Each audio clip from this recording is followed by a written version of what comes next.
Trump అధికారంలోకి వచ్చిన తర్వాత ఈ కెనడాను అమెరికాలో కలిపేయండి, 51వ రాష్ట్రంగా చేయండి, గవర్నర్గా జస్టిన్ ట్రూడోను మీరే ఉండండి అని చాలాసార్లు వెటకారంగా మాట్లాడిన పరిస్థితి కదా సార్. సో జస్టిన్ ట్రూడో రాజీనామా చేశారు. సో నాయకత్వ ఎంపిక జరగగానే వైదొలుగుతా అంటూ ప్రకటించిన పరిస్థితి.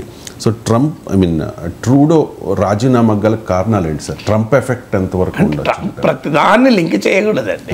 ట్రంప్ అన్నందుకు ట్రూడో రాజీనామా చేస్తాడు, ఆయన్ని ట్రంప్ అన్నందుకు ట్రూడో రాజీనామా ఎందుకు చేస్తాడు? అంటే దిగుమతుల మీద సుంకాలు ఇండియా మీద కూడా ఉన్నారు. మోడీ రాజీనామా చేశాడా?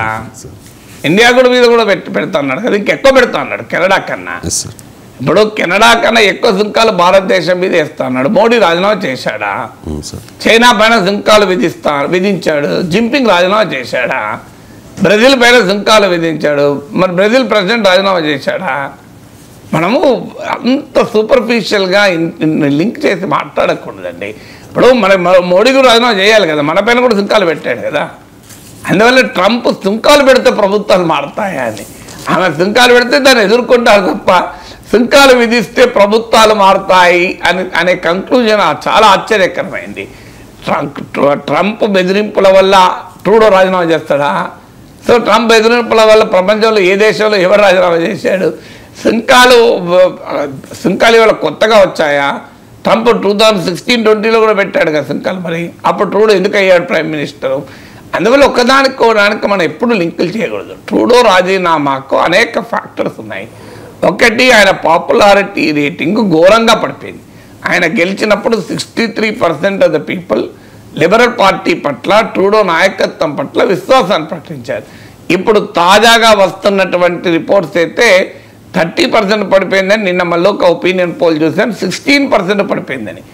అందువల్ల నెక్స్ట్ అక్టోబర్ లోపల ఎన్నికలు ఉన్నాయి. ఈ అక్టోబర్ లోపల ఈ ఇయర్లోనే కెనడాలో ఎన్నికలు ఉన్నాయి. సో ట్రూడో నాయకత్వంలో గనక ఎన్నికలకు పోతే లిబరల్ పార్టీ గెలిచే అవకాశమే లేదు. ఇది ట్రూడో కూడా నిన్న వెళ్ళిపోతూ వీడుకోలు సందేశంలో కూడా చెప్పాడు. సో అది ఆయన కూడా క్లారిటీతో చెప్పాడు. అందువల్లనే ఇటీవల 24 మంది లిబరల్ పార్టీ వాళ్ళు 150 ఎంపీస్ ఉన్నారనుకుంటాను, 24 లిబరల్ పార్టీ ఎంపీస్ క్లియర్గా ట్రూడోకు అప్పీల్ చేశారు, నీవు ప్రైమ్ మినిస్టర్గా వైదొలగాలి, నీ నాయకత్వంలో ఎన్నికలకు పోతే ఓడిపోతాము అని. సో అందువల్ల చరిత్రలో కెనడా పొలిటికల్ హిస్టరీలో ఏ ప్రైమ్ మినిస్టరు, ఏ అధికార పార్టీ, ఏ ప్రభుత్వము ఇంతటి స్థాయిలో వ్యతిరేకతను అనుభవించడం లేదు. సో దీనికి అనేక కారణాలు ఉన్నాయి. పర్సనల్ స్కాండల్స్ నుంచి మొదలుకొని ఎకనామిక్ మిస్మేనేజ్మెంట్ వరకు. అంటే భారతదేశంతో ఘర్షణ పెట్టుకున్నందుకే ట్రూడో పరిస్థితి ఈ రకంగా వచ్చింది, ట్రంప్ సుంకాలు విధించడం వల్లనే ఈ రకంగా వచ్చింది, ట్రంప్ గవర్నర్ ట్రూడో అని అనడం వల్లనే వచ్చింది. ఇవన్నీ సూపర్ఫిషియల్ కంక్లూషన్స్. భారతదేశంతో పెట్టుకోకపోయినా ట్రూడో గతి ఇంతే అయ్యేది. సో వాస్తవంగా ట్రూడో పాపులారిటీ పడిపోతుంది కనుకనే తన పాపులారిటీ నిలబెట్టుకోవడానికి కెనడాలో ఉన్న సిక్ ఓటర్లను అపీల్ చేయడానికి, అది 1% ఉన్నా మంచిదే, అపీల్ చేయడానికి ఖలిస్తాన్ వాదులకు మద్దతు ఇచ్చాడు. అందువల్ల it is not the other way round. అంటే భారతదేశంతో ఘర్షణ పడినందుకే ట్రూడో ఏదో వెళ్ళిపోతున్నట్లు, మోడీతో పెట్టుకుంటే ఎవడైనా ఇంతే గతి అన్నట్టు ఉంటుంది అది. సో అందువల్ల మనతో ఘర్షణ వల్ల ట్రూడో పోడు, భారతదేశంతో ఘర్షణ వల్లనో ట్రంప్ వల్లనో ఇంకో ప్రైమ్ మినిస్టర్ ఎందుకు రాజీనామా చేస్తాడు? కెనడాలో ట్రూడో పాపులారిటీ రేటింగ్స్ బాగా దెబ్బతింటున్న సమయంలో తనకున్న సపోర్ట్ బేస్ని ఎంతో కొంత కల్పించుకోవడానికి ఖలిస్తాన్ వాదులకు అనుకూలంగా ట్రూడో వ్యవహరించాడు.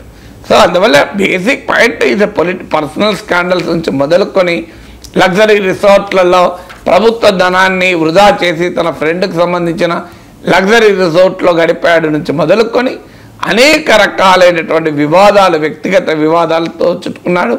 ఎకానమీ భారీగా ఇబ్బందులు ఉంది. బడ్జెట్ డెఫిసిట్ చాలా తీవ్రమైన స్థాయికి వెళ్ళింది. బడ్జెట్ డెఫిసిట్ తీవ్రమైన స్థాయికి వెళ్ళినా ఎన్నికల్లో గెలవడానికి ప్రజలకు ఉచితాలు ఇచ్చే పని చేసినప్పుడు సొంత పార్టీ, సొంత కూటమి నుంచే వ్యతిరేకత వచ్చింది. ఈవెన్ ఫైనాన్స్ మినిస్టర్ రాజీనామా చేశాడు, హౌసింగ్ మినిస్టర్ రాజీనామా చేసి రాజకీయాల నుంచే విరమించుకుంటున్నాడు.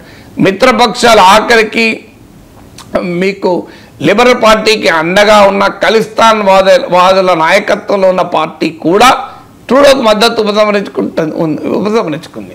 అందువల్ల కూటమిలో ఉన్న మిత్రపక్షాలు దూరం అవుతున్నాయి, సొంత పార్టీలో వ్యతిరేకత పెరుగుతోంది, వ్యక్తిగత స్కాండల్స్లో ఇరుక్కున్నాడు, పాపులారిటీ రేటింగ్స్ చరిత్రలో ఎన్నడూ లేని స్థాయికి పడిపోయాయి, ఎకానమీ చాలా బడ్జెట్ డెఫిసిట్ చాలా తీవ్ర స్థాయికి వెళ్ళింది.